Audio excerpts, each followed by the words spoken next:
Hello guys, welcome to my YouTube channel. कैसे हो आप लोग? Hope you all are fine. So guys, जैसे कि आप लोग को पता है, हमने 9th स्टैंडर्ड पॉलिटिकल साइंस का first chapter post world war political development start कर दिया था। ओके, इसका हमने एक वीडियो बना लिया था गाइस। उस वीडियो में हमने पढ़ा था वर्ल्ड वॉर 1 और वर्ल्ड वॉर 2 के बारे में, हमने पढ़ लिया था कोल्ड वॉर के बारे में, राइट गाइस। हमने ये भी पढ़ लिया था कौन सी कंट्रीज ने जो है पार्टिसिपेट किया था वर्ल्ड वॉर 1 और वर्ल्ड वॉर 2 में, राइट। तो चलिए आगे बढ़ते हैं एक्सप्लेनेशन पार्ट की ओर। उससे पहले मैं आपको बता दूं गाइस, जिसने भी हमारा फर्स्ट पार्ट नहीं देखा है उनके लिए मैंने फर्स्ट पार्ट का जो लिंक है इस वीडियो के डिस्क्रिप्शन में शेयर कर दिया है। ओके, तो सबसे पहले आप लोग वो देख लीजिएगा अच्छे से। ओके गाइस, तो चलिए बढ़ते हैं एक्सप्लेनेशन पार्ट की ओर, आप लोग ध्यान दीजिएगा। ओके, सो गाइज, आज जो हम लोग टॉपिक स्टार्ट करने वाले हैं उसका नाम है effects of the cold war. Okay, तो चलिए बढ़ते हैं एक्सप्लेनेशन पार्ट की ओर। फर्स्ट इफेक्ट जो दिया गया है वो है क्रिएशन ऑफ मिलिट्री ऑर्गेनाइजेशन। तो चलिए एक्सप्लेनेशन में क्या बताया गया है देख लेते हैं। During the cold war both the super powers created military organisation. क्या बताया गया है? कोल्ड वॉर के टाइम पे both the super powers, both मतलब कौन से? अमेरिका और सोवियत यूनियन। जैसे कि मैंने आपको बता दिया था गाइस फर्स्ट वीडियो में कि कोल्ड वॉर जो है दो सुपर पावर्स के बीच में हुआ था, राइट। कौन से थे वो? अमेरिका और सोवियत यूनियन। तो इन दोनों ने क्या कर दिया था, खुद का मिलिट्री ऑर्गेनाइजेशन बहुत ही ज्यादा स्ट्रांग एकदम बना दिया था। ओके, आगे देखते हैं। The respective super power took up the responsibility of the securities of the countries joining the military organisation led by them. अभी क्या कर रहे थे ये दोनों सुपर पावर्स कि जो भी छोटे छोटे कंट्रीज हैं उनको अपने अंडर ले रहे थे, अपना एम्पायर बना रहे थे बड़ा एकदम। समझ में आ गया? तो इसीलिए छोटे छोटे कंट्रीज को जो है अपने अंडर ले रहे थे और उनको ये श्योरिटी दे रहे थे कि अगर आप लोग हमारे अंडर आ जाओगे तो आपके पूरे कंट्री का जो भी डेवलपमेंट है वो हम देख लेंगे, मतलब आपके कंट्री का जो भी सिक्योरिटी है वो हम देख लेंगे। ऐसा कौन बोल रहे थे गाइस? दोनों सुपर पावर्स। ओके, आगे देखते हैं। NATO, North Atlantic Treaty Organisation, was a military organisation under the dominance of America.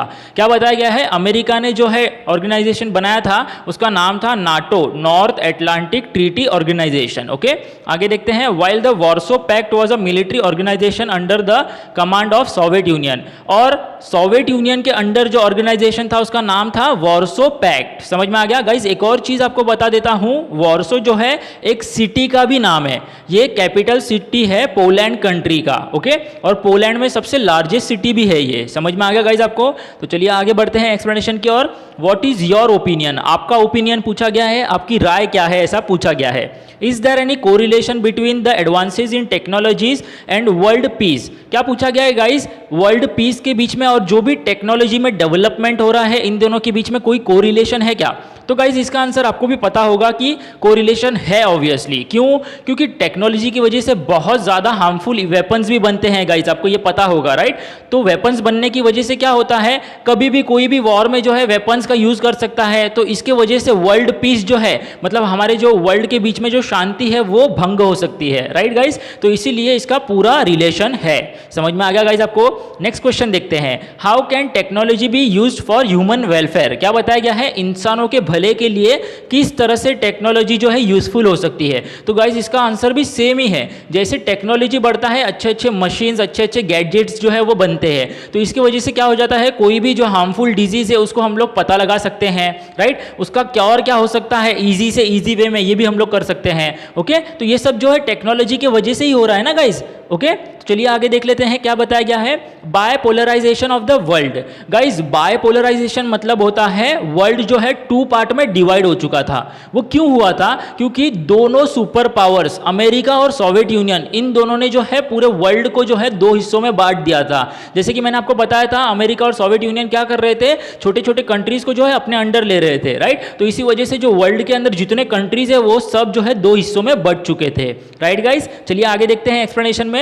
During the cold war most countries of the world joined either of two super power blocs. क्या बताया गया है? Cold war के time पे बहुत सारी countries जो है दोनों सुपर पावर्स में से एक के पास ज्वाइंट हो रहे थे, राइट। क्योंकि वो लोग अच्छी श्योरिटी दे रहे थे कि आपकी कंट्री का जो भी डेवलपमेंट है वो हम देख लेंगे, सिक्योरिटी जो है हम देख लेंगे। इसीलिए बहुत सारी छोटी छोटी कंट्रीज जो है वो जैसे कि कोल्ड वॉर के जो सुपर पावर्स थे उनके साथ क्या हो रहे थे, ज्वाइंट हो रहे थे। समझ में आ गया? आगे देखते हैं चलिए। Such a division of nation of the world in to group is bipolarization. क्या बताया गया है? बायपोलराइजेशन का ही मतलब होता है division in to group. Okay, तो उस टाइम पे जो है वर्ल्ड जो है टू ग्रुप्स में डिवाइड हो रहा था, इसीलिए उसको बोला गया था बायपोलराइजेशन। समझ में आ गया गाइस? आगे देखते हैं। The scope of the cold war increase due to this. अब देखिए बहुत सारी कंट्रीज जो है वो एक एक करके जो है सुपर पावर्स के पास जा रही हैं, हैं। तो इसी वजह से जो स्कोप था, मतलब जो भी एक्सटेंट था, जो भी खतरा था कोल्ड वॉर का, वो बढ़ रहा था। ओके, जैसे कि मैंने आपको बता दिया था गाइस फर्स्ट वीडियो में कि कोल्ड वॉर जो है एक्चुअल में वॉर नहीं हुआ था,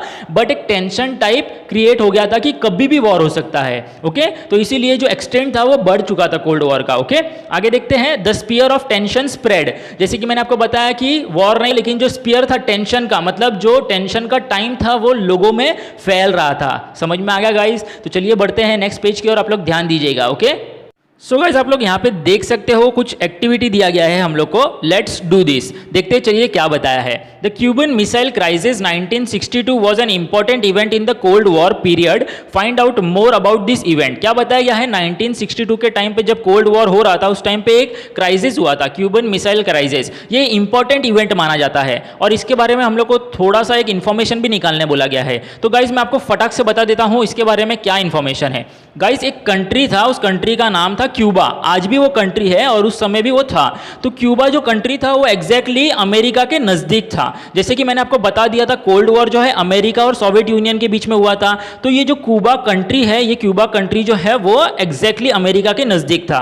तो सोवियत यूनियन ने क्या कर दिया, वाटरवेज से क्यूबा के पास न्यूक्लियर वेपन भेज दिया और उसको बोल दिया क्यूबा को कि तुम क्या करो, ये जो न्यूक्लियर वेपन है ये अमेरिका पे डाल दो। समझ में आ गया आप लोग को? बट क्या हो जाता है, अमेरिका का जो डिफेंस सिस्टम है उस न्यूक्लियर वेपन के बारे में पता लगा लेता है। ओके, मतलब कोई भी डिस्ट्रक्शन नहीं होता है। समझ में आ गया? और फिर से अमेरिका क्या करता है, वही वेपन जो क्यूबा के पास आया था सोवियत यूनियन से, वही वेपन जो है वो फिर से सोवियत यूनियन के पास भेज देता है।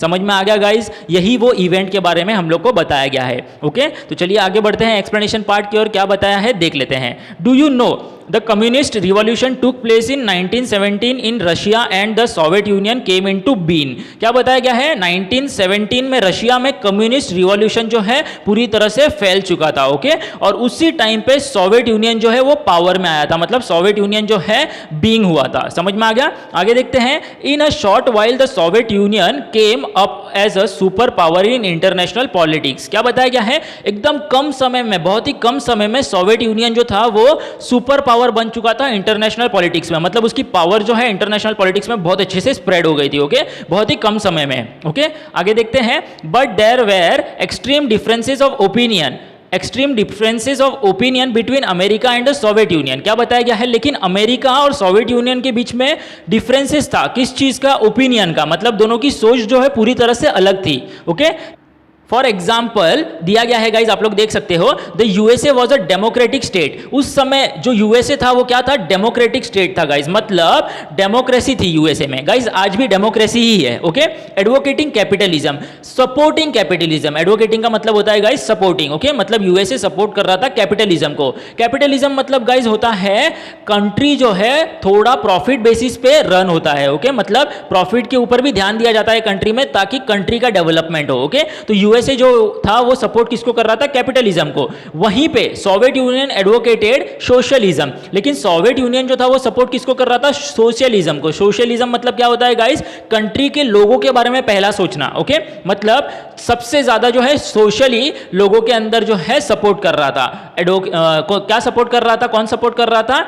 सोवियत यूनियन सपोर्ट कर रहा था। समझ में आ गया? आगे देखते हैं। And one party authoritarian system. One party authoritarian system मतलब क्या होता है? एक ही पार्टी रूल करती थी सोवियत यूनियन में, मतलब एक ही पार्टी का राज चलता था। वहां पे सिर्फ एक ही पार्टी रहेगी। लेकिन वहीं पे यूएसए में जो है कोई भी पार्टी अगर लड़ना चाहती है तो वो इलेक्शन में खड़े रह सकते हैं। डेमोक्रेटिक कंट्री है ना गाइज, हमारा भी कंट्री जो है वो डेमोक्रेटिक कंट्री है। तो इस तरह से इनके व्यूज जो है वो मैच नहीं हो रहे थे। समझ में आ गया गाइज? आगे देखते हैं। Both the super power wanted to expand their own dominance in the world. दोनों सुपर पावर्स अमेरिका और सोवियत यूनियन ये दोनों चाहते थे कि उनका खुद का डोमिनेंस, मतलब सोवियत यूनियन चाहता था उसका डोमिनेंस बढ़े, अमेरिका चाहता था खुद का उसका डोमिनेंस बढ़े। समझ में आ गया? दोनों अपना पूरा डोमिनेंस जो है वर्ल्ड में फैलाना चाहते थे, इसीलिए अदर कंट्रीज को जो है अपने अंडर ले रहे थे। समझ में आ गया गाइज आपको? आगे देखते हैं। America wanted to spread capitalism. अब देखिए अमेरिका जो है वो सपोर्ट कर रहा था कैपिटलिज्म को, तो अमेरिका चाहता था पूरे वर्ल्ड में कैपिटलिज्म जो है पूरा स्प्रेड हो जाए, और सोवियत यूनियन क्या चाहता था कि वर्ल्ड में जो है सोशलिज्म जो है वो स्प्रेड हो जाए। समझ में आ गया? तो इसी तरह से दोनों के पॉइंट्स, व्यू पॉइंट्स जो थे वो डिफरेंट थे। समझ में आ गया गाइस? आगे देखते हैं। Both countries started making efforts to pull smaller countries into their respective blocks in order to increase their hegemony. क्या बताया गया है? दोनों कंट्रीज मतलब अमेरिका और सोवियत यूनियन, इन दोनों ने क्या कर दिया था, छोटे छोटे जितने कंट्रीज है उनको अपने अंडर लेने का पूरा एफर्ट्स मतलब पूरी मेहनत जो है लगा डाली थी। ओके, और उनका पूरा इंक्रीज कर दिया था हेगेमनी। हेगेमनी मतलब क्या होता है गाइस? लीडरशिप। ओके, डोमिनेंस मतलब पूरा लीडरशिप जो है वो चाह रहे थे कि पूरे कंट्री पे, पूरे वर्ल्ड पे जो है हमारा ही हेगेमनी हो, मतलब हमारा ही लीडरशिप हो। समझ में आ गया गाइस? आगे देखते हैं। As a result Europe was ideologically divided. क्या बताया गया है? देखिए, अमेरिका और सोवियत यूनियन जो है ये छोटे छोटे कंट्रीज को जो है अपने अंडर ले रहा था। तो वो जो छोटे छोटे कंट्रीज थे वो कौन से कॉन्टिनेंट में थे? यूरोपियन कॉन्टिनेंट में। ओके, तो इसीलिए बताया गया है यूरोप जो था वो आइडियोलॉजिकली मतलब आइडिया के बेसिस पे, अमेरिका के आइडिया के बेसिस पे और सोवियत यूनियन के आइडिया के बेसिस पे, पॉलिसीज के बेसिस पे डिवाइड हो चुका था। ओके, मतलब यूरोपियन कॉन्टिनेंट के जो कंट्रीज थे वो भी डिवाइड हो चुके थे। समझ में आ गया गाइस आपको? आगे देखते हैं। Okay, Europe was ideologically divided. Western countries, western European countries the block led by America. अब क्या बताया गया है? वेस्टर्न यूरोपियन जितने भी कंट्रीज थे मतलब यूरोपियन कंट्रीज वेस्टर्न साइड के, ओके, जितने भी कंट्रीज थे उन्होंने किसको ज्वाइन किया था? अमेरिका को। While eastern European countries join the block led by Soviet Union. और जो भी ईस्टर्न यूरोपियन कंट्रीज थे वो सब किसको ज्वाइन कर रहे थे? सोवियत यूनियन को। समझ में आ गया? वेस्टर्न यूरोपियन कंट्रीज ज्वाइन कर रहे थे अमेरिका को, ईस्टर्न यूरोपियन कंट्रीज ज्वाइन कर रहे थे सोवियत यूनियन को। समझ में आ गया? इस तरह से यूरोप जो है बट चुका था। समझ में आ गया गाइस? आगे देखते हैं। This super power espouse the policy of extending military and economic help to the countries in their respective blocks. और ये दोनों सुपर पावर्स ने एस्पॉज किया, एस्पॉज मतलब एडॉप्ट किया पॉलिसी कि हमारे पास जो भी कंट्री ज्वाइन करेगा उन कंट्री का पूरा इकोनॉमिक हेल्प और जो भी सोशल हेल्प है मतलब जो भी इकोनॉमिक हेल्प या फिर सिक्योरिटी जो है हम लोग देख लेंगे। ऐसा दोनों सुपर पावर्स अमेरिका और सोवियत यूनियन ने जो है एश्योरिटी दिया, ऐसा पॉलिसी अडॉप्ट किया। समझ में आ गया गाइस आपको? चलिए आगे देखते हैं। जो नेक्स्ट पॉइंट है वो है आर्म्स रेस। आर्म्स रेस में क्या बताया गया है देख लेते हैं। The super power started producing arms on a large scale to outsmart each other. क्या बताया गया है? दोनों सुपर पावर्स मतलब अमेरिका और सोवियत यूनियन ये दोनों क्या कर रहे थे? प्रोड्यूस कर रहे थे आर्म्स। आर्म्स मतलब होता है वेपन्स। ओके, लार्ज स्केल में बहुत ज्यादा क्वांटिटी में जो है वेपन्स प्रोड्यूस कर रहे थे to outsmart each other. Outsmart मतलब एक दूसरे को हराने के लिए, मैं तेरे से बड़ा हूं, मैं तेरे से बड़ा हूं, ऐसा बताने के लिए बहुत ज्यादा क्वांटिटी में जो है वेपन्स जो है बनाए जा रहे थे। समझ में आ गया? आगे देखते हैं। There started a rivalry to make more and more destructive weapons and to acquire the technology required for the same. क्या बताया गया है? फिर उन दोनों के बीच में राइवलरी मतलब दुश्मनी जो है स्टार्ट हो चुकी थी। कौन सबसे ज्यादा डिस्ट्रक्टिव वेपन्स मतलब खतरनाक वेपन्स बनाता है, हथियार बनाता है, और साथ ही साथ ऐसा टेक्नोलॉजी कौन ले आ जाता है उनके डेवलपमेंट के लिए जो काम करे। ओके, मतलब दोनों के बीच में जो है क्या चल रहा था? बहुत ज्यादा राइवलरी हो चुकी थी, मतलब दुश्मनी जो हो चुकी थी कि मैं सबसे बड़ा हूं, मैं सबसे बड़ा हूं, ऐसा। समझ में आ गया? आगे देखते हैं। But soon both the super powers realise that the arm race may endanger international peace. क्या बताया गया है? दोनों सुपर पावर्स को थोड़ी देर बाद, थोड़े टाइम बाद पता चल चुका था कि हम लोग जो आर्म रेस कर रहे हैं मतलब हम लोग जो डिस्ट्रक्टिव वेपन्स बना रहे हैं, खतरनाक हथियार बना रहे हैं, इसके वजह से हम लोग इंटरनेशनल पीस को जो है खतरे में डाल सकते हैं। मतलब पूरी जो वर्ल्ड की कंट्रीज है सबकी सब खतरे में आ जाएगी। दोनों को आखिर में जाके अकल आ ही गई थी। समझ में आ गया गाइस? आगे देखते हैं। Hence efforts towards arm control and disarmament also happen during this period. फिर एफर्ट्स किए गए थे मतलब कोशिश की गई थी कि जो भी आर्म्स बन रहे हैं उनको कंट्रोल में किया जाए, साथ ही साथ डिसआर्मामेंट। डिसआर्मामेंट मतलब होता है guys reducing the number of weapons, मतलब वेपन्स जो बन चुके हैं उनको भी किस तरह से कम किया जाए, इसके लिए जो एफर्ट्स है वो बनना स्टार्ट हो गए थे। समझ में आ गया गाइस आप लोग को? चलिए आगे देखते हैं। नेक्स्ट जो है टॉपिक वो है क्रिएशन ऑफ रीजनल ऑर्गेनाइजेशन। इसके अंदर क्या बताया गया है एक्सप्लेनेशन में देख लेते हैं guys. Okay, developing nations created regional organisation at the regional level in order to ensure mutual cooperation in the context of the super power rivalry. क्या बताया गया है गाइस? जो डेवलपिंग नेशन थे उस समय मतलब जो डेवलप हो रहे थे नेशन, उन्होंने सोचा कि हम लोग क्यों इनकी जो झगड़ा है इसमें पड़े। ओके, तो उन्होंने सोचा हम लोग खुद का रीजनल ऑर्गेनाइजेशन बनाएंगे, मतलब म्यूचुअल कोऑपरेशन के साथ, मतलब एक दूसरे के अंडरस्टैंडिंग के साथ। उनको पता था इस बारे में कि झगड़े से भी ज़्यादा जो है कंट्री का डेवलपमेंट ज़रूरी है। ओके, तो इसीलिए उन्होंने पूरे अंडरस्टैंडिंग के साथ जो है सुपर पावर का जो राइवलरी था उसको साइड में रखते हुए रीजनल डेवलपमेंट की ओर ध्यान देना स्टार्ट कर दिया था। समझ में आ गया गाइस आपको? चलिए आगे देखते हैं। They felt that economic development was more important. जो डेवलपिंग नेशंस थे, कंट्रीज थे, उनको पता चल चुका था कि इकोनॉमिक डेवलपमेंट जो है कंट्री का वो ज़्यादा इंपॉर्टेंट है झगड़े से, राइट। तो इसीलिए वो लोग जो है रीजनल ऑर्गेनाइजेशन जो है बना रहे थे। Okay, European countries came together and form the European economic community. European countries जो थे उन्होंने क्या किया, एक साथ आ गए सब छोटे छोटे कंट्रीज और उन्होंने एक कम्युनिटी बनाया। कम्युनिटी का नाम था यूरोपियन इकोनॉमिक कम्युनिटी। ओके, आगे देखते हैं। While the south East Asian countries, अभी ये बात हो गई थी यूरोपियन कंट्रीज की, राइट। तो जो साउथ ईस्ट एशियन कंट्रीज थे उनके एग्जाम्पल दिए गए हैं गाइज, आप लोग देख सकते हो। Singapore, Thailand, Malaysia, Indonesia, Philippines etcetera. इन सब ने क्या किया था, they establish the association of South East Asian nation. Okay, जिसको एशियन भी बोला जाता है। समझ में आ गया गाइस? तो उन्होंने जो ऑर्गेनाइजेशन बनाया था उसका नाम था association of South East Asian nation. Okay, समझ में आ गया? मतलब इसके अंदर जितनी भी कंट्रीज थी ये सब, मतलब क्रिएशन ऑफ रीजनल ऑर्गेनाइजेशन में जितनी भी कंट्रीज की बात हो रही है गाइस, ये सब कंट्रीज जो है झगड़े में पड़ना ही नहीं चाहती थी। इन्होंने डेवलपमेंट के लिए जो है रास्ता निकाल दिया था। समझ में आ गया गाइज आपको? तो नेक्स्ट टॉपिक जो है वो है नॉन अलाइनमेंट। तो सबसे पहले नॉन अलाइनमेंट मतलब क्या होता है, not support in any group. मतलब जो राइवलरी ग्रुप था, सुपर पावर्स थे अमेरिका और सोवियत यूनियन, इनको न सपोर्ट करते हुए भी बहुत सारी कंट्रीज थी। ओके, तो उनके बारे में ही यहाँ पे बताया गया है। In the period of cold war while the world was becoming bipolar. देखिए, कोल्ड वॉर के टाइम पे जो वर्ल्ड था वो क्या हो रहा था, बायपोलर हो रहा था। बायपोलर मतलब होता है, मैंने बता दिया था गाइस, दो पार्ट में वर्ल्ड जो है डिवाइड हो रहा था। Okay, there were some countries which did not want to join the super power rivalry. देखिए, उस समय भी ऐसी कुछ कंट्रीज थी जो सुपर पावर राइवलरी में जो है पढ़ना नहीं चाहते थे, मतलब वो लोग झगड़े में पढ़ना ही नहीं चाहते थे। Okay, such nations decided to stay out of the cold war rivalry. और जो नहीं पढ़ना चाहते थे उन्होंने सोच लिया था कि हम लोग जो है ये कोल्ड वॉर राइवलरी जो चल रहा है, मतलब ये जो भी झगड़ा चल रहा है सुपर पावर के बीच में, हम लोग इससे दूर ही रहेंगे। ओके, ऐसा उन नेशंस ने जो है सोच लिया था। Okay, their policy is known as non alignment. और उसी पॉलिसी को क्या बोला जाता है, नॉन अलाइनमेंट। मतलब वो किसी का सपोर्ट नहीं कर रहे थे। समझ में आ गया गाइस आपको?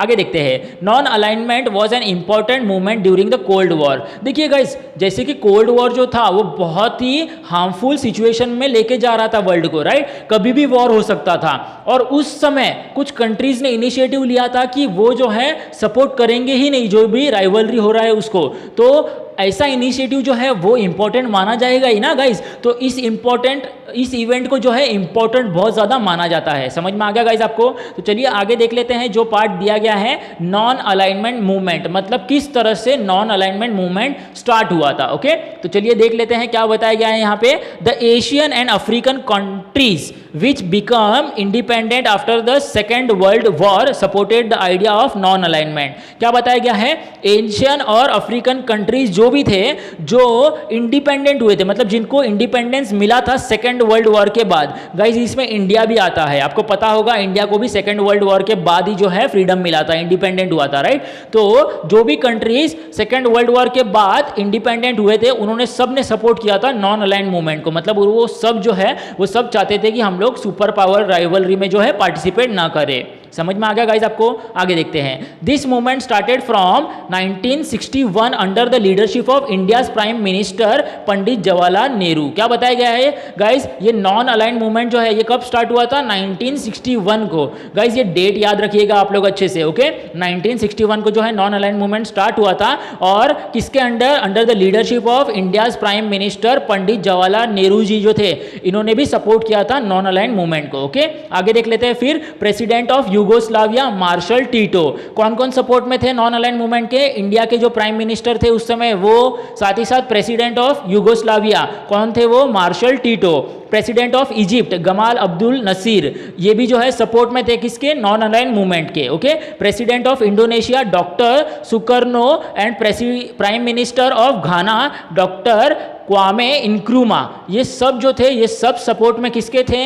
नॉन अलाइंड मूवमेंट के। समझ में आ गया गाइज आपको अच्छे से एकदम? ओके, तो चलिए आगे देख लेते हैं क्या बताया गया है evaluation of the non aligned movement. तो अभी देखते हैं इवेल्युएशन में क्या बताया गया है। Okay, the non aligned movement has oppose colonialism imperialism. देखिए नॉन अलाइंड मूवमेंट जो था वो किसको सपोर्ट कर रहा था, मतलब वो अपोज किसको कर रहा था, मतलब कौन सी चीजें जो है वो नहीं होनी चाहिए, तो वो था कॉलोनियलिज्म। कॉलोनियलिज्म मतलब क्या होता है गाइज, जैसे कि मैं आपको बता दूं, ब्रिटेन जो था वो इंडिया पे राज कर रहा था, राइट, हमने पढ़ लिया था ये चीज। ब्रिटेन जो था वो इंडिया पे राज कर रहा था, ब्रिटिश लोग का राज था ना हमारे कंट्री पे, तो वो लोग क्या कर रहे थे, ब्रिटेन की जो भी कॉलोनीज है वो यहाँ पे सेटअप करना चाहते थे। तो नॉन अलाइंड मूवमेंट जो था वो अपोज कर रहा था ये सब चीजों की, कोई भी कंट्री जो है किसी भी कंट्री पे राज नहीं करना चाहिए। ओके, इसी तरह से वो लोग और एक चीज को अपोज कर रहे थे, वो था इंपीरियलिज्म। इंपीरियलिज्म मतलब क्या होता है, कंट्रोलिंग। जैसे कि कोई एक बड़ा कंट्री है तो वो छोटे कंट्री को कंट्रोल करेगा, जैसे कि कोल्ड वॉर हो ही रहा था, जो सुपर पावर्स थे वो छोटे कंट्रीज को जो है अपने अंडर लेके कंट्रोल करना चाहते थे। तो नॉन अलाइंड मूवमेंट जो था वो इन सबको क्या कर रहा था, अपोज कर रहा था। समझ में आ गया गाइज आपको?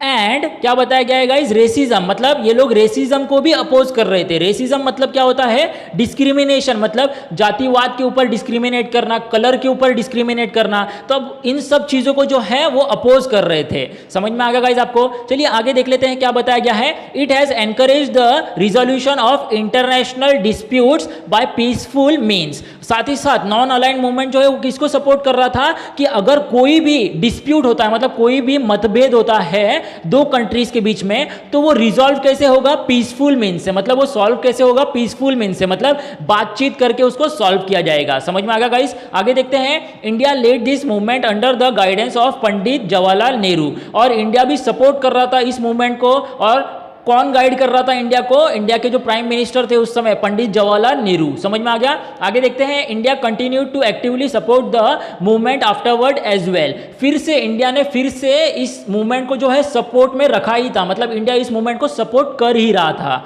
समझ में आ गया गाइस आप लोग को? आगे देखते हैं। Even after the end of the cold war the importance of the movement has not reduce. और क्या बताया गया है, साथ ही साथ इंडिया जो है वो सपोर्ट कर ही रहा था, लेकिन जब कोल्ड वॉर जो है एंड हो चुका था ना, उसके बाद भी ये जो इवेंट हुआ था नॉन अलाइंड मूवमेंट, इस इवेंट का जो इंपॉर्टेंस था वो भी कम नहीं हुआ था। क्यों? क्योंकि जो भी खतरा आने वाला था वो टल चुका था। और वो किस वजह से टला था? ये नॉन अलाइंड मूवमेंट जो है स्टार्ट हुआ था, इस वजह से। समझ में आ गया गाइस? आगे देखते हैं। The non aligned movement is based on eternal principles of humanism. क्या बताया गया है? नॉन अलाइंड मूवमेंट जो है वो किसके ऊपर बेस्ड था? किस चीज के ऊपर? इंसानियत के ऊपर, कि हम लोग को झगड़ा नहीं करना है, हम लोग को हमेशा जो है सोशली लोगों की हेल्प करनी है। ओके, इटर्नल प्रिंसिपल्स मतलब क्या होते हैं गाइस? अमर, मतलब ऐसे जो मोटिव थे वो अमर थे, मतलब इंसानियत वाला जो बात है वो कैसी चीज है, वो अमर चीज है, मतलब हर किसी ने ये चीज अपनानी चाहिए। ओके, ह्यूमैनिज्म मतलब होता है इंसानियत। Global piece and equality. Global piece मतलब कंट्रीज जितने भी वर्ल्ड में है सब लोग ग्लोबली जो है इक्वली ट्रीट किए जाए, किसी को भी जो है दबा के न रखे रहे। समझ में आ गया गाइस आपको? आगे देखते हैं। It has inspired the less developed countries to come together. साथ ही साथ नॉन अलाइंड मूवमेंट जो था वो किसको सपोर्ट कर रहा था? जो भी अंडर डेवलप्ड कंट्रीज है, लेस डेवलप्ड कंट्रीज है, वो सब जो है एक साथ आने चाहिए, और वो सब एक साथ आके जो है डेवलपमेंट की ओर बढ़ने चाहिए। ओके, समझ में आ गया आपको? आगे फिर से देखते हैं। It has encourage the resolution of international dispute by peaceful means. साथ ही साथ जो भी झगड़े वगैरह हो रहे हैं वो सब जो है बातचीत करके सॉल्व कर दिए जाए, इसको भी जो है सपोर्ट किया जा रहा था। ओके, नॉन अलाइंड मूवमेंट से। समझ में आ गया आपको? While taking a firm stand on disarmament, while taking a firm stand on disarmament, fostering human rights, the non-aligned movement put forth the problems of poor underdeveloped countries firmly. Guys, क्या बताया गया है? अडॉप्ट किया था, कौन सी policy adopt किया गया था?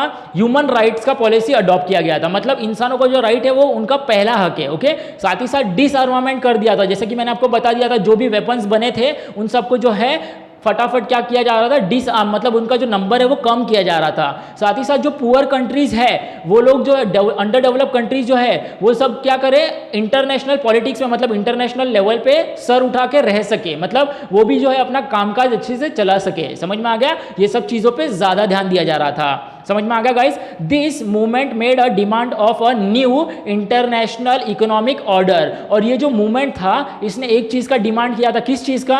न्यू इंटरनेशनल इकोनॉमिक ऑर्डर, मतलब इंटरनेशनल बेसिस पे कोई भी झगड़े नहीं होने चाहिए, एक नया पॉलिसी आना चाहिए इंटरनेशनल लेवल पे, ताकि झगड़े ना होते हुए जो भी डिस्प्यूट्स है, मतलब जो भी मनमुटाव है, वो सब बातचीत करके सॉल्व कर दिया जाए। समझ में आ गया गाइस आपको? चलिए आगे बढ़ते हैं। Summarising briefly the significance of the non aligned movement has not reduce even if the cold war is over. क्या बताया गया है? अगर हम लोग अच्छे से पढ़े तो कोल्ड वॉर का जो इंपॉर्टेंस था या फिर कोल्ड वॉर का जो सिग्निफिकेंस था, मतलब जो भी चेंजेस आए थे वो सब चेंजेस जो है कोल्ड वॉर के बाद भी जो है कोई नहीं भूलाता, राइट गाइस? क्योंकि एक बड़ा चीज कोल्ड वॉर जो है वो रुक चुका था, और वो किस वजह से रुका था? सिर्फ और सिर्फ नॉन अलाइंड मूवमेंट की वजह से रुका था। समझ में आ गया गाइस आपको? आगे देखते हैं। It inspired the less developed countries to come together. Non aligned movement ने किस चीज का इंस्पिरेशन दिया था? जो भी अंडर डेवलप्ड कंट्रीज है, लेस डेवलप्ड कंट्रीज है, वो सब एकजुट, मतलब मिल चुके थे, सब यूनिटी बन चुकी थी। It bought several new streams of economic and social changes into international politics। Non align movement ने क्या कर दिया था? बहुत सारे नए इकोनॉमिक पॉलिसीज, सोशल चेंजेस, मतलब सोशली लोगों की हेल्प की जाए, इंटरनेशनल बेसिस पे ये सब सोच जो है लोगों में आ चुकी थी। समझ में आ गया? It gave this countries the confidence to assert themselves with self respect in international politics। क्या बताया गया है? नॉन अलाइन मूवमेंट ने क्या किया था? जो छोटी कंट्रीज थे, लेस डेवलप कंट्रीज थे, उनको एसर्ट किया था। एसर्ट मतलब उनको मोटिव दिया था, उनको हौसला दिया था कि वो लोग जो है इंटरनेशनल मार्केट में, अभी देखिए सुपर पावर्स थे अमेरिका और सोवियत यूनियन, तो यही इंटरनेशनल मार्केट में अपना राज चला सकते हैं, राइट? तो ये सब राज जो है साइड में रख के जो छोटी कंट्रीज है वो भी सेल्फ रिस्पेक्ट की ओर से इंटरनेशनल पॉलिटिक्स में जो है पार्टिसिपेट कर सकता है। समझ में आ गया गाइस? तो इस तरह से बहुत ही ज़्यादा मेन इंपॉर्टेंस था किसका? नॉन अलाइंड मूवमेंट का। समझ में आ गया गाइस आपको? सो होप सो गाइज आप लोग को समझ में आ गया होगा। गाइज फिर भी आपको कोई भी डाउट है या फिर आपको कुछ पूछना रहेगा तो आप लोग मुझे कमेंट सेक्शन में पूछ सकते हो, राइट? अगर आप चाहते हो कि आप लोग मुझसे पर्सनली बात करो तो गाइज मैंने डिस्क्रिप्शन में अपना इंस्टाग्राम आईडी भी दे दिया है, आप लोग वहाँ पे पर्सनली भी मुझसे सवाल पूछ सकते हो। समझ में आ गया गाइज? और अगर आपको मेरा चैनल जो है, मैंने जो एक्सप्लेन किया है वो अगर आपको पसंद आ गया हो और अगर आपको पूरी तरह से समझ में आ गया हो गाइज, तो प्लीज़ मेरे चैनल को लाइक कीजिए, सब्सक्राइब कीजिए और शेयर कर दीजिए। Okay guys, thank you so much।